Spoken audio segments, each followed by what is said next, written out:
আসসালামু আলাইকুম। বিসমিল্লাহির রহমানির রহিম। তৃতীয় পরিচ্ছেদ। এই পরিচ্ছেদ একটি বিশেষ বিষয়ের ওপর সতর্ক করার উদ্দেশ্য, আর উহা এই যে বর্তমান যুগে তবলিগের কাজে যেরূপ অবহেলা করা হইতেছে এবং ব্যাপকভাবে মানুষ এই কাজ হইতে একেবারে গাফেল হইয়া যাইতেছে,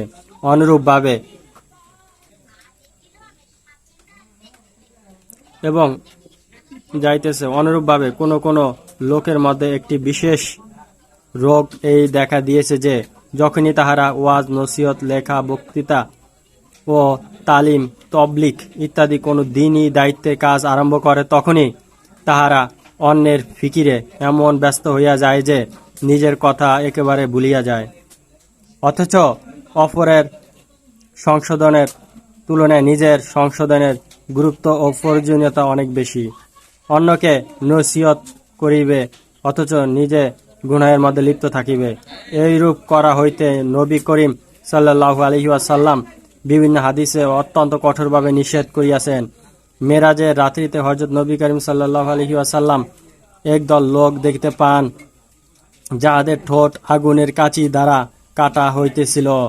তিনি তাহাদের সম্পর্কে জিজ্ঞাসা করিলে হযরত জিবরাইল আলাইহিস সালাম বলিলেন, ইহারা আপনার উম্মতের ওই সকল ওয়াইজ ও বক্তা যাহারা অন্যদেরকে নসিহত করিত কিন্তু নিজেরা ওই নসিহতের উপর আমল করিত না।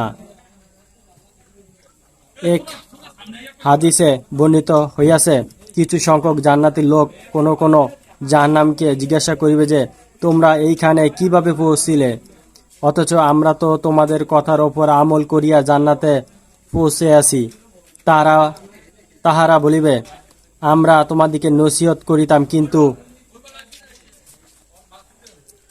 কিন্তু নিজেরা আমল করিতাম না। অপর এক হাদিসে বর্ণিত হইয়াছে, বৎকার আলেমদের প্রতি জাহান্নামের আযাব অতি দ্রুত অগ্রসর হইবে। মূর্তি পূজকদের আগেই তাহাদিকে আযাব দেওয়া হইতেছে বলিয়া তাহারা যখন আশ্চর্য বোধ করিবে, তখন তাহারা উত্তর পাইবে যে জানিয়া শুনিয়া অপরাধ করা আর না জানিয়া অপরাধ করা সমান হইতে পারে না। মাশায়েখগণ লিখিয়াছেন, যে ব্যক্তি নিজে আমল করে না তাহার ওয়াজ নসিহত উপকারী হয় না। এই কারণে বর্তমান যুগে প্রতিদিন জলসা, জুলুস ও ওয়াজ নসিহত হইতেছে, বিভিন্ন ধরনের প্রবন্ধ, নিবন্ধ ও পুস্তক প্রকাশ পাইতেছে, কিন্তু সবই বেকার ও নিষ্ফল সাব্যস্ত হইতেছে। স্বয়ং আল্লাহ পাক ইরশাদ ফরমাইলেন, অর্থাৎ তোমরা কি অন্য লোকদিগকে সৎ কাজের আদেশ করিতেছ এবং নিজেদেরকে ভুলিয়া যাইতেছ, অথচ তোমরা কিতাব পড়িয়া থাকো, তোমরা কি বুঝো না? হযরত নবী করিম সাল্লাল্লাহু আলাইহি সাল্লাম ইরশাদ ফরমান,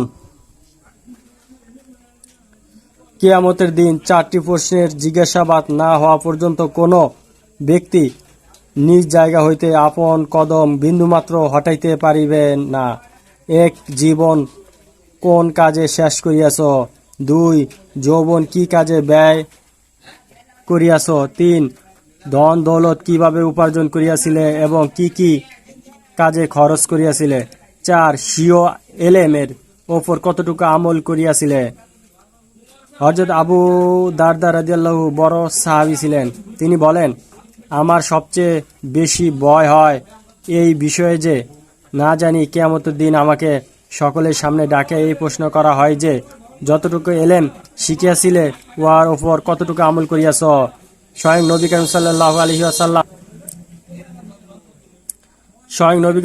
আলাইহি সাল্লামের নিকট এক সাহাবী জানিতে চাইয়াছেন যে সমস্ত মখলুকের মধ্যে নিকৃষ্টকে। তিনি ফরমাইলেন, খারাপের প্রশ্ন করিও না, ভালোর কথা জিজ্ঞাসা করো। নিকৃষ্টতম আলেমগণই হইল নিকৃষ্টতম মখলুক। এক হাদিসে বর্ণিত হইয়াছে, এলেম 2 প্রকার। এক প্রকার যাহা শুধু জবান পর্যন্তই সীমিত থাকে, অন্তরে কোনরূপ আসর করে না। কিয়ামতের দিন এইরূপ এলেম ওই আলেমের বিরুদ্ধে কঠিন প্রমাণস্বরূপ হইবে। আর দ্বিতীয় প্রকার এলেম যাহা অন্তরে আসর করিয়া থাকে এবং ইহাই উপকারী এলেম। মোট কথা, জাহিরি এলেমের সাথে সাথে বাতিনি এলেমও হাসিল করিতে হইবে, যাহাতে এলেমের গুণে অন্তর গুণান্বিত হয়। আর যদি এলেম অন্তরের আসর না করে, তবে এই এলেমই কিয়ামতের দিন আলেমের বিরুদ্ধে সাক্ষী ও প্রমাণস্বরূপ হইয়া দাঁড়াইবে এবং তাহাকে জিজ্ঞাসা করা হইবে যে তুমি এলেম অনুযায়ী কি আমল করিয়াছ। আর আরো বহু হাদিসে এই অবস্থার ওপর কঠিন হইতে কঠিনতর শাস্তির ভয় দেখানো হইয়াছে। এই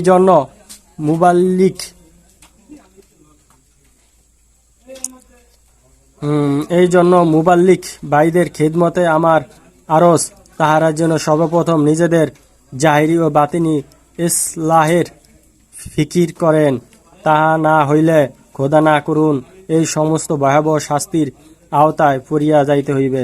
আল্লাহ তাআলা আপন মেহেরবানিতে এই অদম গুনাহগারকে জাহিরি ও বাতিনি ইসলাহের তৌফিক দান করুন, কারণ নিজ হইতে অধিক বদ আমলালা আমি আর কাহকে দেখিতে পাই না।